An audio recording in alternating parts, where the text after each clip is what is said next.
Voici 8 personnages de dessins animés qui méritaient leur propre série. 8 voix puissantes, riches, mais reléguées à l'arrière-plan. 8 figures qui ont marqué nos mémoires, sans jamais avoir eu la lumière qu'elles méritaient. On les a vus briller dans des univers où ils étaient trop grands pour être secondaires. On a ressenti leur douleur, leur force, leur évolution. Alors pourquoi n'ont-ils jamais eu leur propre aventure? Pourquoi n'a-t-on jamais exploré leur monde intérieur, leur passé, leur bataille personnelle? Aujourd'hui, on répare ce manque.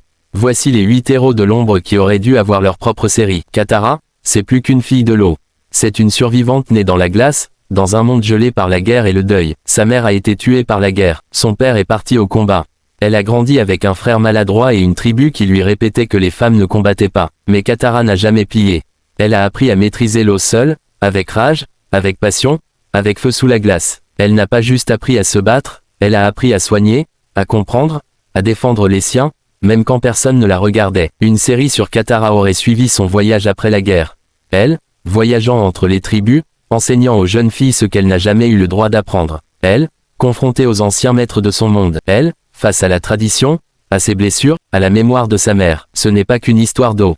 C'est l'histoire d'une femme qui a refusé qu'on lui dise qui elle avait le droit d'être. Clover, c'est la preuve vivante qu'être féminine ne veut pas dire être superficielle. Derrière ses mini-jupes et ses rouges à lèvres, il y a une redoutable espionne, rapide, tranchante, brillante. On se souvient d'elle comme de la drôle du groupe, mais on oublie que sans elle, bien des missions auraient échoué. Une série centrée sur Clover aurait cassé les codes. On l'aurait vu diriger ses propres opérations, infiltrer des organisations dangereuses, tout en jonglant avec sa vie privée, ses doutes, ses ruptures, son besoin d'être prise au sérieux. Elle aurait eu des ennemis à combattre, mais aussi des complexes à surmonter. Parce qu'on lui a toujours dit qu'elle était belle, mais rarement qu'elle était brillante. Et elle l'est. Sa série aurait été un mélange explosif d'action, de comédie, et de revanche féminine. Stella, princesse solaire, a toujours illuminé l'écran. Mais derrière les paillettes et les sourires se cachait une blessure profonde. Son père, roi de Solaria, voulait d'elle une princesse parfaite, docile, utile. Il l'a envoyée à Alphea pour apprendre à briller, mais pas à penser par elle-même. Stella, elle, voulait créer, pas obéir. Sa magie solaire reflétait sa personnalité, flamboyante, incontrôlable, belle et dangereuse à la fois. Une série sur elle aurait exploré sa lutte pour se libérer de l'image qu'on lui imposait. Elle aurait affronté la noblesse corrompue de son royaume, les pressions familiales, et les dilemmes entre amour, pouvoir et liberté. Elle aurait créé sa propre école pour jeunes fées exclues du système. Ce n'est pas juste une Winx. C'est une reine qui s'ignore. Roxy est la fée qu'on n'a jamais su apprivoiser.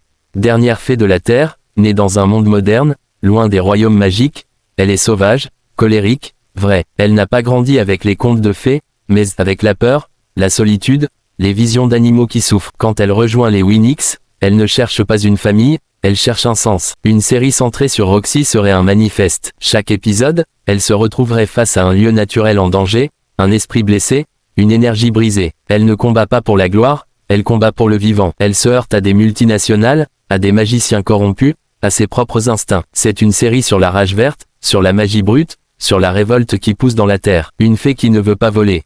Elle veut faire pousser. Yue n'a pas vécu longtemps, mais elle a vécu avec noblesse. Princesse du Nord, transformée en esprit de la lune, elle s'est sacrifiée sans colère, avec grâce. Mais après sa mort, que devient-elle? Une série sur Yue serait une œuvre d'art. Elle observerait le monde depuis le ciel, sans pouvoir agir. Elle veillerait sur les marées, sur les naissances, sur les pleurs dans l'eau. Elle serait parfois seule, parfois en colère. Elle verrait des hommes prier pour elle, d'autres tenter de capturer sa lumière. Elle croiserait les avatars anciens, interviendrait dans les songes, protégerait sans qu'on la voie. C'est une histoire sur le silence, sur la mémoire, sur ce qu'on devient quand on ne peut plus vivre pour soi. Ces 8 personnages ne sont pas juste des visages secondaires dans des mondes fantastiques. Ce sont des âmes fortes, des histoires riches, des héros qui portent en eux des combats universels, le combat contre l'injustice, la peur, la solitude, le doute. Ils méritaient mieux que d'être relégués à l'arrière-plan, ils méritaient une lumière à part entière, une place où leur voix puisse résonner, où leurs aventures puissent inspirer. Aujourd'hui, on leur rend justice. Parce que derrière chaque héros oublié, il y a une leçon de courage et d'espoir qui attend d'être racontée. Alors dis-moi en commentaire, lequel de ces personnages t'a le plus touché? Lequel mérite, selon toi, une série rien qu'à lui? N'oublie pas de liker, t'abonner, et partager cette vidéo avec tous ceux qui, comme toi, savent que les vraies histoires ne se racontent pas qu'en héros principaux. À très vite pour d'autres récits qui comptent,